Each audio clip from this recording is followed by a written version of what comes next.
I saw it for the first time last week, and since then it's just been popping up everywhere. So last weekend, I'm taking out the garbage. I'd mowed my mother's lawn. I'm taking out the garbage, and when I lift up the barrel, on the underside of it, I see for the first time, I've never seen this before, it's written in a black magic marker, and it's a trumpet with like a trapezoid tacked on the end of it. Really weird, right? But then I saw it again. I saw it at the gas station. So it's a gas station near my house, and I go to get the rubber windshield wiper out, the squeegee, to clean the front windows. We'd had some storms. And where the paper towels are to dry the one side that scrapes the water off your windshield, somebody had scratched pretty much the same symbol into the plastic there, into the black plastic. Then it gets really weird. So on Wednesday, I give a quiz. And some kid draws this on the back side of the quiz and writes, for period 9. But we don't have a period 9. So I start wondering. And then Thursday, I'm out trick-or-treating with my kids. And I see it, carved into a jack-o'-lantern. But inside that jack-o'-lantern, it doesn't just look like there's a candle in there. It looks like there's some ash, like something's been burned in there. Maybe some paper or something. I don't know. But anyways, that's what it feels like to get caught up into The Crying of Lot 49 by Thomas Pynchon. This was like a fourth reread for me. I enjoy this book. I think it's a great introduction to Pynchon's work. It has all the qualities that we think of in his books, but it's much shorter. But it has those pop culture connections, the songs, the jokes, the sense of conspiracy, the sense of this intersection of science and consumer culture, and a commentary on all of those things. The idea that there is some secret history, some secret gnosis that some are going to catch on to, but it might just all be balderdash. And it's a book that I enjoy immensely. I've read it at least once a decade for the past 2.5 decades. And it's fun to sink into this world. So it was published in 65, and so it's really on the cusp of what we're going to think of as like the late 60s. And it really, I think, informs some of Pynchon's later works. But it's sort of this bridge between the world of literature that the Beats had produced and what Pynchon and others like him were going to be producing in the later 60s, 1970s, 1980s, as we move towards more maximalist, postmodernist, whatever, hysterical realist novels. And so I think it's a great book to get into. But I just wanted to share a few thoughts on this. I don't want to try and explain the whole book. I don't know that it should be explained. I'll talk about that later. But we have Oedipa Maas, who is living in probably early 1964 California. And when a wealthy friend of hers, former lover of hers, has died, she finds out she's supposed to help, execute his estate. And she is drawn from that into this world that she's never known existed, and of course finds the infamous post horn that's been muted, and this secret postal system, and so much more than that. But a few features of the book. So one part that I really, really enjoy is the way that we are introduced to the idea of the city. And this sort of gives this sense of what Pynchon can write like. San Narciso lay further south near LA. Like many named places in California, it was less an identifiable city than a grouping of concepts. Census tracts, special purpose bond issue districts, shopping nuclei, all overlaid with access roads to its own freeway. But it had been Pierce's domicile and headquarters, the place he'd begun his land speculating in 10 years ago, and so put down the plinth course of capital on which everything afterward had been built, however rickety or grotesque, toward the sky. And that, she supposed, would set the spot apart, give it an aura. But if there was any vital difference between it and the rest of Southern California, it was invisible on first glance. She drove into San Narciso on a Sunday in a rented Impala. Nothing was happening. She looked down a slope, needing to squint for the sunlight, onto a vast sprawl of houses which had grown up all together, like a well-tended crop, from the dull brown earth, and she thought of the time she'd opened a transistor radio to replace a battery and seen her first printed circuit. The ordered swirl of houses and streets from this high angle sprang at her now with the same unexpected, astonishing clarity as the circuit card had.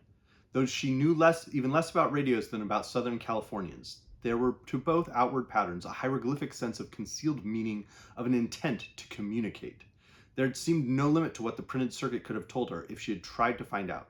So in her first minute of San Narciso, a revelation also trembled just past the threshold of her understanding. Smog hung all around the horizon. The sun on the bright beige countryside was painful. She and the Chevy seemed parked at the center of an odd religious instant, as if on some other frequency or out of the eye of some whirlwind rotating too slow for her heated skin even to feel the centrifugal coolness of. Words were being spoken.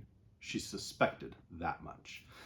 And there we have, I think, maybe the first quintessential like Pynchon run. I realize this is not his first novel. I've read V. I've never reread V. I will likely never reread V. I think it's really a dispensable book in reading and rereading Thomas Pynchon. This early on, this is what, page 13 and 14 of Crying of Lot 49. This is really where we get that sense of what Thomas Pynchon is like as a writer, what he's capable of, the voice he can conjure. The way that he's juxtaposing images, the circuit card in the 1960s. This is an image that not many were going to be drawing on, but the idea of a circuit card and the sprawl of a designed urban landscape, not a city that was built up years and years and years and centuries ago along waterways or along wherever there was a flat road, but a landscape that has been planned and sketched out before a single road was flattened and the asphalt poured, or as this foundation for a single house was poured. The entire thing has been planned out and mapped out. In a sense, everyone who purchases into that house, into that neighborhood, is buying into a spot on a game board that they will now spend the rest of their lives at, or the next 2 decades of their lives at. And there's something that's very sinister just about some of these images that he's able to conjure. The winking way in which he names the city San Narciso, giving it this cling to Narcissus. The idea that by buying into the American dream, owning your own home, you're buying into a space, but as Narcissus never leaves his pond, once you've bought into this dream and you've made the mortgage, you've made the commitment, you're sort of stuck there for a while. It's a lot harder to suddenly pick up and leave and to shift everything in your life. You are rooted in now. And there's something that Pynchon is getting at here where he's not going to spell it out because he doesn't feel like it. And because I don't think he thinks there's only one message, but that's a message that's coming through within the book. The way that the countryside, it seems like interesting and beautiful. And then he brings it back in with the idea of smog. The idea that the sunlight here is so intense, it's painful. Inverting the idea of the California dream of like these sunny days, you don't have storms, you don't have the heavy natural disasters that so many other places have. It's this wonderful sunny California, and Pynchon is suggesting it's a sun that is so glaring on you so intensely, it's actually going to hurt you in the end. And so there's just something about that. The use of centrifugal as an adjective is wonderful. And so that's one of the passages that I think jumps out at me. Within the book itself, there are many other times where Pynchon goes on these runs. I think particularly in chapter 5, we get a sense of Pynchon really just taking his voice and stripping away the past influences that have been on him, whether it's the beats, whether it is someone like James Joyce, whether it's sort of the idea of like chaotic enumeration and these lists that are drawn together in some way. But it's only through the author's mind. He or William Gaddis with the recognitions, he's taken those influences and he kind of strips them away and finds his own voice and thrusts forward in a really interesting way. And so I'd like to share a passage from that as well.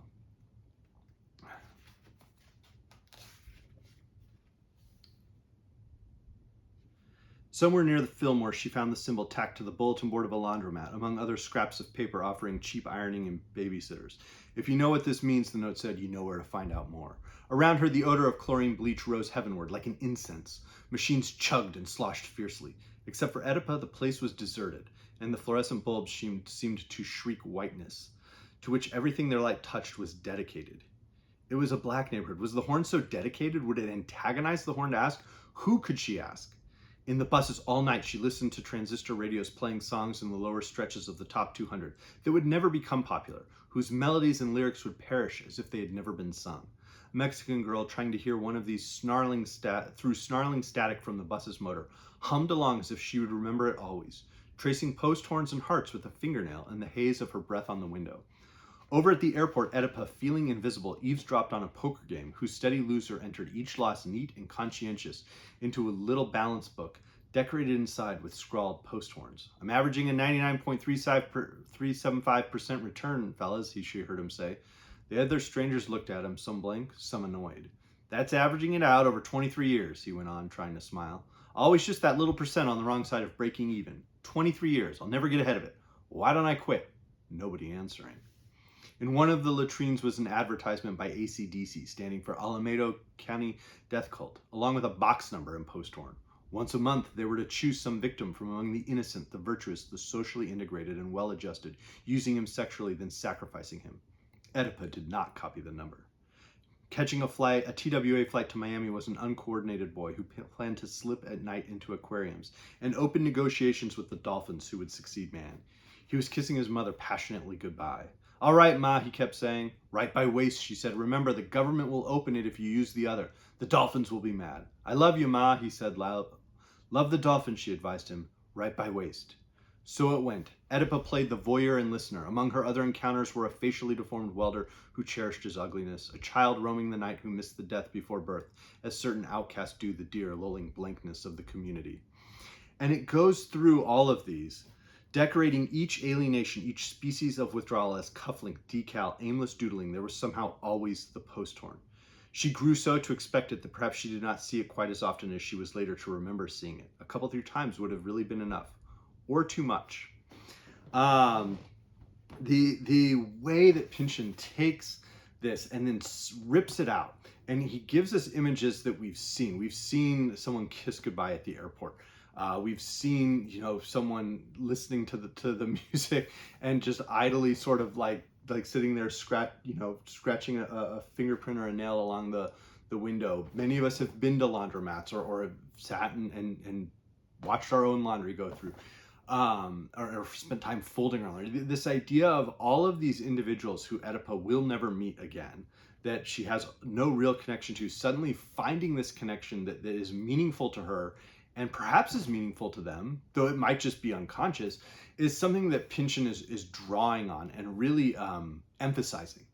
And he does it in interesting, weird ways throughout the book. A rereading, I think, is very rewarding of the book, because the first reading acts as this experience of sort of being drawn with all the window dressing, the songs, which can be incredibly funny, can be incredibly silly.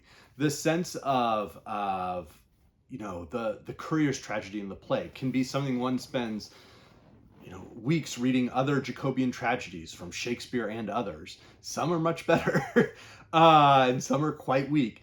And then going back and rereading chapter 3 of The Crying of Lot 49, getting into the Courier's tragedy. There's all of these ways to be distracted. The idea of the Pony Express, and whatever metaphors Pynchon is drawing there.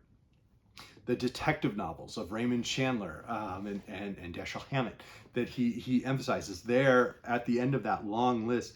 He goes, that optimistic baby had come on so like the private eye in any long ago radio drama, believing all you needed was grit, resourcefulness, exemption from hidebound cops rules to solve any great mystery.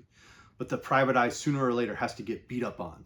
This night's profusion of post horns, this malignant, deliberate replication was their way of beating up. They knew her pressure points and the ganglia of her optimism, and one by one, pinch by precision pinch, they were immobilizing her. That is something that Pynchon is explicitly calling out here.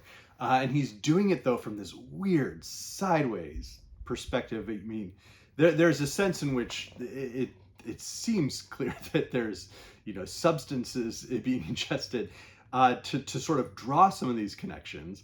But the reader doesn't have to do that. So I want to go back now to having had a sense of the way Pynchon tries to conjure conspiracy, the way he juxtaposes images and gives the very mundane and real with something that just feels not quite right and unsettling, and allows that to sink in for the reader, with a bit then that's a little bit more Pynchon-esque, in a way that gets at just how strange and weird the book can get.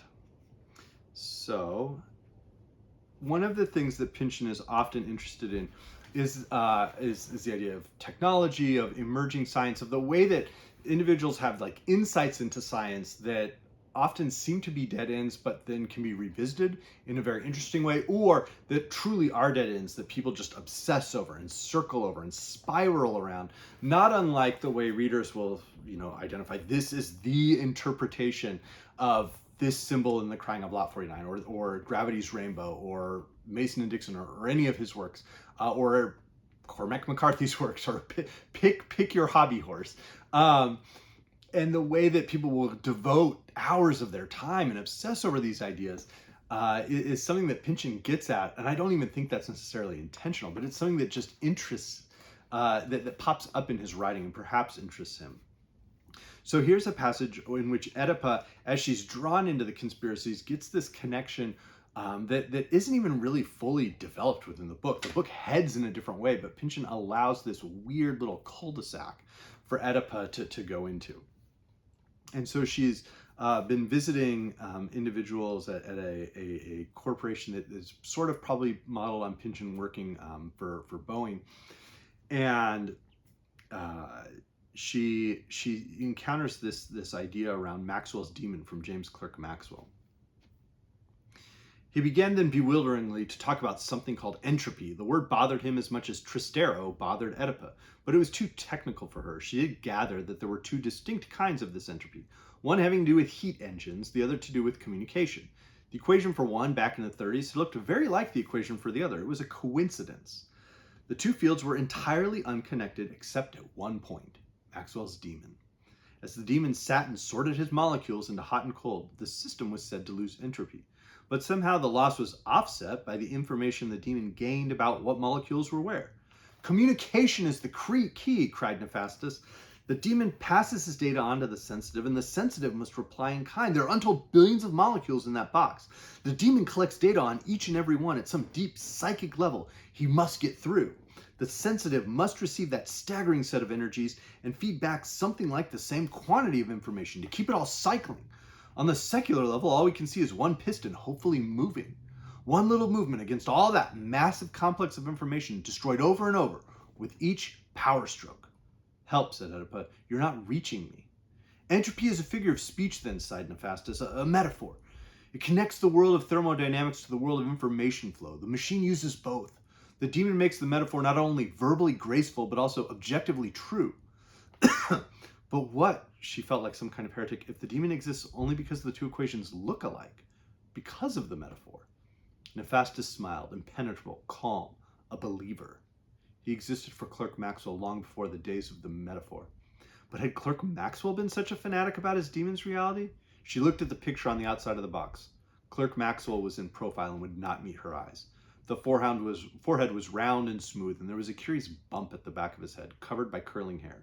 His visible eye seemed mild and non-committal, but Oedipa wondered what hang-ups, crises, spookings in the middle of the night might be developed from the shadowed subtleties of his mouth, hidden under a full beard. Watch the picture, said Hephaestus, and concentrate on a cylinder. Don't worry, if you're sensitive, you'll know which one. Leave your mind open, receptive to the demon's message. I'll be back. He returned to his TV set, which was now showing cartoons. Oedipa sat through two Yogi Bears, one Magilla Gorilla, and a Peter Potamus, staring at Clerk Maxwell's enigmatic profile, waiting for the demon to communicate. And that sense of waiting is very crucial for Oedipa. It's something that Pynchon gets at over and over and over, is that Oedipa is always seeming, she's questing. She really is searching. She is the knight errant. She's questing, but she's always also waiting. She's always the one who's getting there. She's tracking things down. She is the detective, working her way through the different clues and following this path all over the cities of California. But she's never quite getting there. And there's something cynical about that within this work from Pynchon. This idea that the person who is wrapped up in this conspiracy, that might all just be an entire fiction, or even worse, a massive prank, and that's something that Oedipa begins to doubt throughout the novel, is never quite grasping it. She's always at the edge of the promised land.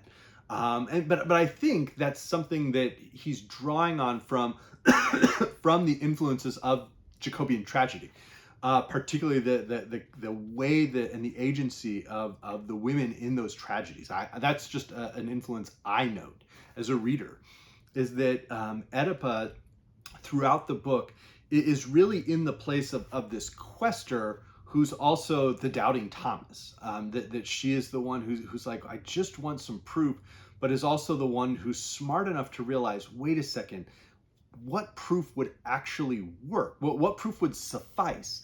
If it's possible that Pierce Inverarity, the wealthy man who she's supposed to be executing his estate, and that she had spent a couple of nights with, and now suddenly her entire life has been turned over in this quest. Is it possible that he has just done this massive prank on her? And that's what she begins to worry. Is it possible that she's seeing things that aren't there? And which would be worse? To have someone pranking you from beyond the grave and using enormous wealth and resources to buy a used bookstore and plant someone in there, and then have this fake underground mail service going on, or to be seeing stuff that isn't there? Which one of these is a worse place to be in? That's something that Oedipa wonders. As she gets towards the end, there's a really powerful sense of how Oedipa is coming towards a completion of the quest. As she wonders, how many shared Tristero's secret as well as its exile? What would the probate judge have to say about spreading some kind of legacy among them? All those nameless, maybe as a first installment. And she wonders, what would this even mean if this was true? What would it mean for her? What would it mean for the world at large, or even her neighborhood? And towards the end, it goes in, the waiting above all, if not for another set of possibilities to replace those that had conditioned the land to accept any San Narciso among its most tender flesh without a reflex or a cry, then at the very least, waiting for a symmetry of choices to break down, to go skew. She had heard all about excluded middles. They were bad shit to be avoided, and how it had ever happened here, with chances once so good for diversity. For it was now like walking among the matrices of a great digital computer, the zeros and ones twinned above, hanging like balanced mobiles right and left, ahead, thick, maybe endless. Behind the hieroglyphic streets, there would either be a transcendent meaning or only the earth. And then at the final end of that paragraph, at Vesperhaven House, either an accommodation reached in some kind of dignity with the angel of death, or only death and the daily tedious preparations for it, another mode of meaning behind the obvious, or none. Either Oedipa in the orbiting ecstasy of a true paranoia, or a real Tristero. For there either was some Tristero beyond the appearance of the legacy America, or there was just America, and if there was just America, then it all seemed like the only way she could continue, and managed to be at all relevant to it, was an alien, unfurrowed, assumed full circle into some paranoia. And there's a real horror in this achievement of Oedipa's quest as she goes in for the final crying of Lot 49, the auction of all of these assets of someone who's possibly been at the heart of a conspiracy, possibly been massively pulling the wool over her eyes. As she goes into that, she senses that either there is something to this, or she's been driven out of her mind. And even if there is something to this, that in itself will likely drive her out of her mind. And that her life as she knew it just weeks ago is totally over. And that is something that I think Pynchon gets at, is the way that lives can feel like they're on trajectories and then suddenly divert, and how quickly that inspiration seems to strike and just sling us off somewhere else into some new centrifugal circuit.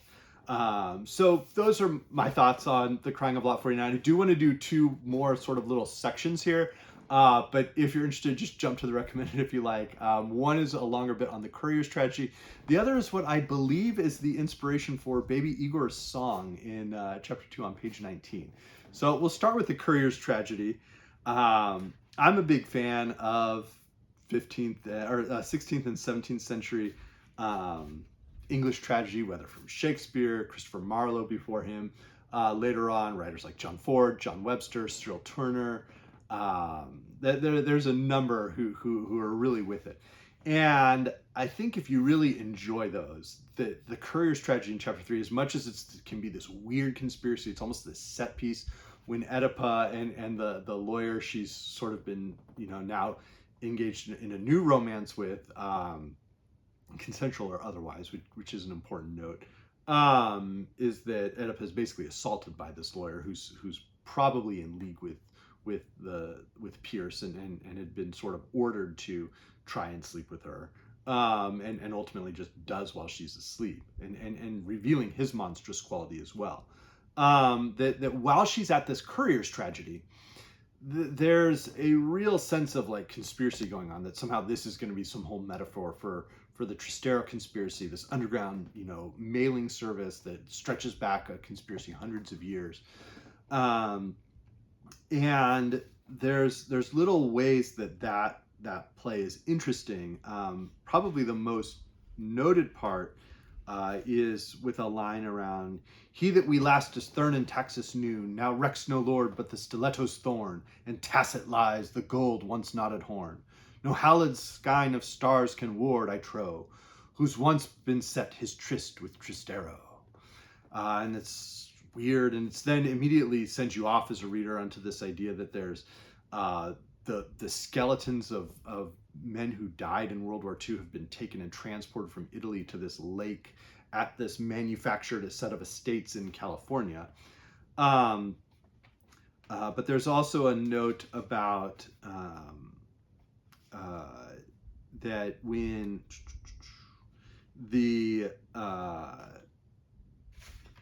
they have a violent death towards the end, there's these three characters pop out, and they're all dressed in black. And I think there's a sense from when the book was written that perhaps there was a possibility that perhaps that's supposed to be a metaphor for the Kennedy assassination, and the idea that there might be multiple individuals trying to kill off the young prince who's supposed to sort of save everyone. Suddenly in lithe and terrible silence, with dancer's grace, three figures, long-limbed, effeminate, dressed in black tights, leotards, and gloves, black silk hose pulled over their faces, come capering on stage and stop gazing at him. Their faces behind the stockings are shadowy and deformed. They wait. The lights all go out. And that's what Oedipus sees within it. But a crucial notice, as fun as I find all that, is a conversation that happens later in the book. In that same chapter, where Oedipus asks Driblet, the sort of director of the play, about this, and he goes and gets really upset, and he goes, "You don't understand," getting mad. "You guys, you're like Puritans are about the Bible, so hung up with words. You know where that play exists? Not in that file cabinet, not in any paperback you're looking for, but..." A hand emerged from the veil of shower steam to indicate his suspended head. "In here, that's what I'm here for, to give the spirit flesh. The words, who cares? The rote noises to hold line bashes with. To get past the bone barriers around an actor's memory, right? But the reality is this, in this head, mine. I'm the projector at the planetarium. All the closed little universe visible in the circle of that stage is also coming out of my mouth, eyes, sometimes other orifices also." And he goes on about this idea that there's residue. But he goes, "You'd waste your life that way and never touch the truth. Warfingers supplied words in a yarn. I gave them life. That's it." And there's a way in which he claims credit for this vision and the adaptations he's made to Warfinger's play, The Courier's Tragedy, that Oedipus was so entranced by. But then at the end there, he goes back and he says, it's sort of just there. Like, make of it with what you will. And there's a way in which I really wonder if that's Pynchon talking to his audience, to his readers, saying, "Look, like, I've drawn all these weird connections. Yeah, I've done work. I connect a circuit board to the image of a city. I connect, the pop culture songs to these weird takes on them I have. I make fun of I Want to Hold Your Hand by having a song called I Want to Kiss Your Feet." He does things like that. He draws all these fascinating connections, and he'll go on to draw more. There's, I think, a sense that he was probably working on Gravity's Rainbow while writing The Crying of Lot 49, and he just published this to sort of get it out, kind of keep his name in the press, fulfills a contract. But Gravity's Rainbow was really what he was working towards. Mason and Dixon is something he was working towards when he published Vineland. He's going to draw all these connections, but he's going to push it out there knowing that we as readers are going to draw our own connections, are going to link to it in another way. That's the information. The exchange of information is something that I think fascinates him, and he knows readers are going to do that. And so there's not necessarily a purpose in trying to figure out the meaning, because each of us draws our own. So anyway, that's a thought on the Courier's tragedy and Pynchon's sort of purpose within the book and the conspiracies on it. Now, a lighter thing, and something that hopefully will be a little fun and that I won't totally ruin and destroy. Early in the book, there's a little bit where there's baby Ygor's song as Oedipa watches a film. And I'm pretty sure I know what song the melody is supposed to be set to. But I've looked on the internet. I didn't see anybody else talk about this. So I don't know, maybe this is popularly known, or maybe I'm way off base. But a connection I, Jack the Rambling Raconteur, am drawing to the Crying of Lot 49 is that I really think baby Ygor's song is supposed to be set to the tune of My Rifle, My Pony and Me, that Dean Martin and Ricky Nelson sang in Rio Bravo, the Western. And so it's sort of a melody like the lyric there is, my rifle, my pony and me. So there's a, my daddy, my doggy and me. So I'm going to try and sing this. It might be horrifying. All right, here we go. Against the Hun and the Turk, never once do we shirk. My daddy, my doggy, and me. Through the perilous years, like the Three Musketeers, we'll stick just as close as can be. Soon our subs periscope will aim for Constantinople, as again we set hopeful to see. Once more unto the breach for those boys on the beach, just my daddy, my doggy, and me. Anyways, that's a connection I'm drawing. Now, on to the recommended if you like, and I'll link the actual video of like talented singers hitting the notes there. Crying of Lot 49 kicks off Thomas Pynchon's big California novels. Got Vineland. This very much, I think, has a lot of thematic links to Crying of Lot 49. The Pynchon is sort of drawing it, and if this is sort of between the beats and the Summer of Love and sort of the burnout of the 1960s, it's in this crucial middle. Vineland is sort of after that, and what's happening in the aftermath of those things. Inherent Vice then is sort of in between, succeeds Crying of Lot 49. It's a little bit later in California. This, I think, was an introduction to a lot of readers my age for Thomas Pynchon, because it came out in the 2000s and was significantly shorter. I think it maybe like a quarter of the length of Against the Day. I also think this is maybe, after V, probably his weakest novel. So if you've only ever read Inherent Vice, try Crying of Lot 49. As mentioned, Gravity's Rainbow was what he was working on in conjunction with Crying of Lot 49, sort of contemporaneously. He would refine this, produce it half a decade later. It's excellent, well worth your reading. If you want, a sense of Pynchon 60s, the portable 60s reader, there's all sorts of anthologies that collect those ideas. A couple of writers who I think Pynchon was sort of working around and maybe drawing from, perhaps they later, certainly this one was drawing from him, would be Donald Barthelme with 60 stories and later on with 40 stories. These are excellent collections and really, really well worth a close read. Jack Kerouac with On the Road, even some of his later works where he's sort of poking fun post-beat at sort of the way the beats have aged or failed to age, is something that I think Pynchon is perhaps playing around with. William Burroughs, certainly. And a connection I wasn't really thinking about, but came along later, was Norman Mailer. So his work, almost contemporaneous to Crying of Lot 49, just a couple of years later, Why Are We in Vietnam, is almost like outrageous and is drawing a similar influence from the beats, but takes it off in a much more explicitly political stance, as Mailer was. But the way that he sort of takes on this like almost freak out prose and wants to just sort of like explode all over his notebook or typewriter or whatever, I think is an interesting contrast to Pynchon, who, as much as he's making these kaleidoscopic references, also seems to have a sense of control around what he's doing. Other influences, I think, on Pynchon certainly would be William Gaddis with the Recognitions. And Jorge Luis Borges with his stories, I think, is sort of another crucial forerunner with the idea of mystery, whether it's Death in the Compass, the Library of Babel, all sorts of weird ways that Borges examines those ideas as well.